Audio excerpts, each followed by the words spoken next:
Hi. അതെ, ഇൻസ്റ്റയിലാണോ നമ്മുടെ യൂട്യൂബിലാണോ എന്ന് അറിയില്ലടാ. ഞാൻ ഇങ്ങനെ ഈത്തപ്പഴത്തിൻ്റെ ഒരു അച്ചാർ ഇടുന്ന വീഡിയോ കണ്ടായിരുന്നു.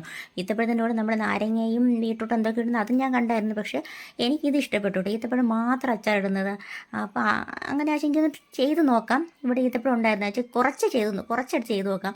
ഒരുപാടൊക്കെ ആയി കഴിഞ്ഞാൽ ചിലപ്പോൾ ആരും കഴിച്ചില്ലെങ്കിലോ എന്ന് വിചാരിച്ചിട്ട് അങ്ങനെ ഞാൻ എണ്ണ ഒഴിച്ചു, കടുവറുത്ത് അതിനകത്ത് ഇഞ്ചിയും വെളുത്തുള്ളിയും പച്ചമുളകും കരിവേപ്പിലയും കൂടെ ഇട്ട് ഒന്ന് വഴറ്റിയതിന് ശേഷം അതിനകത്തോട്ട് മുളക് പൊടിയും മഞ്ഞൾപ്പൊടിയും കൂടെ ഇട്ട് ഒന്ന് ജസ്റ്റ് മൂപ്പിച്ച്, എന്നിട്ട് നമ്മൾ കട്ട് ചെയ്ത് വെച്ചേക്കുന്ന ഈത്തപ്പഴം അതിനകത്തോട്ട് ഇട്ട് കൊടുത്ത് ആവശ്യം ഉപ്പും കൂടെ ഇട്ട് ഞാൻ വാളംപുളി ഇങ്ങനെ പിഴിഞ്ഞതിനകത്ത് ഒഴിച്ചായിരുന്നേ, കോത്ത് വെച്ചിരുന്നത്. അത് എന്തിനാ ഒഴിക്കുന്നത് എനിക്കറിയില്ല, ഞാൻ വീട്ടിലത് കണ്ടതുകൊണ്ട് ഞാൻ ഒഴിച്ചതാണ് കേട്ടോ.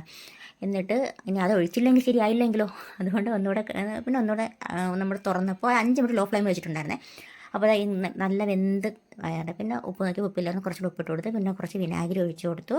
പിന്നെ ഞാൻ മറ്റേ നമ്മുടെ ഉലുവ പൊടിയില്ലേ അത് ചതച്ച് അതിട്ട് കൊടുത്തു, കായപ്പൊടിയും കൂടി ഇട്ടു. അപ്പോൾ സംഭവം സൂപ്പറാണ്. ചപ്പാത്തി ഇവിടെ കഴിച്ചു, അടിപൊളിയാണ്. ഞാൻ ബോട്ടിലാക്കി ഫ്രിഡ്ജിനകത്ത് വെച്ചു കേട്ടോ. അപ്പോൾ ഇന്നത്തെ വീഡിയോ ഇത്രയേ ഉള്ളൂ. പിന്നെ എൻ്റെ ചാനൽ കാണുന്നവർ ഒന്ന് സബ്സ്ക്രൈബ് ചെയ്യാൻ മറക്കല്ലേ.